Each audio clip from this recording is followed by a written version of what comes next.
The day my parents ran away with my sister Lily, they handed me over to the debt collectors as collateral. This kid's got issues, always glued to books, talking nonsense like an idiot. If you can take her, fine. If not, just sell her for cash. Lily's bright laughter floated from the hallway. Mom, isn't Chloe coming with us? No, sweetie, we're not taking her. I'd heard that sentence countless times. After Lily was born, everyone in the family revolved around her. I ran over, wanting to see, but Mom pushed me away. Don't touch your sister, your hands are dirty. From then on, I was the extra one. When the debt collector's big brother kicked open the door, he saw me squatting in the corner, reading a book on criminal law. Hey, your parents bolted. How do you plan to pay back the money? I closed my book. Sir, I've analyzed your recordings of violent debt collection. 12 points can be argued as civil disputes. Follow my plan, and you can avoid jail time. He froze. I broke down their 3 years of past cases one by one, writing out strategies to mitigate risks. The man with the dragon tattoo finished reading, then cursed. I've been a gang boss for 20 years, and today I just learned you can collect debts legally. He introduced himself as OG Marcus, then crouched down to my eye level. I could clearly see the scar on his chin and my reflection in his pupils. Who taught you to say all that? I shook my head, fighting back my fear as I answered word by word. I taught myself. He scrutinized me from head to toe, his suspicious gaze sweeping over my malnourished arms. Did your parents often hit you? I shook my head. They didn't hit me. They just acted like I didn't exist. There was no plate for me at the dinner table, no face in family photos, and no one cared when I got sick. How old are you?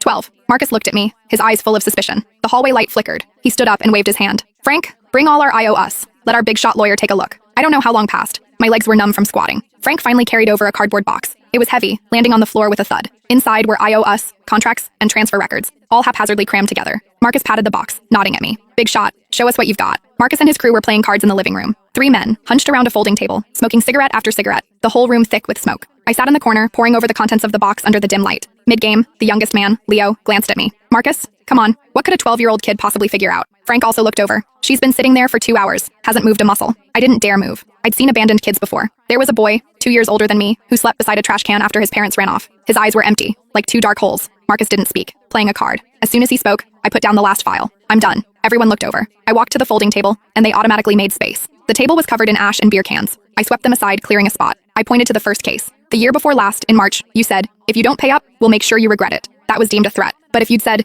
if you don't pay up, we will pursue legal action, it would be a legitimate collection notice. Frank's mouth hung open. I pointed to the second. Taking the debtor's fridge and TV was classified as theft. But if you'd had the debtor sign a debt for asset agreement at the time, it would have been a voluntary civil transaction between both parties. Splashing paint. Illegal, but only civil compensation is needed. Go apologize and pay the person, then have them sign a letter of understanding. Last September was the most dangerous. Someone was injured, a pretty serious injury, but they struck first, so you could argue excessive self-defense, not intentional assault. The sentencing difference between those two is 3 years. The room was silent. No one spoke. Marcus leaned back in his chair, arms crossed, his expression shifting from skepticism to seriousness. Marcus, the kid actually makes some sense. Leo, the young one, picked me up and looked me over, his voice astonished. You're only 12? How do you know all this? Are you a genius? I flailed my arms and legs, wanting him to put me down. My face flushed crimson. No one had ever hugged or picked me up since I was little. I wasn't used to the feeling of being lifted off the ground. I was scared. Marcus took a hard drag from his cigarette, then gave Leo a light whack. She's a girl. She's shy.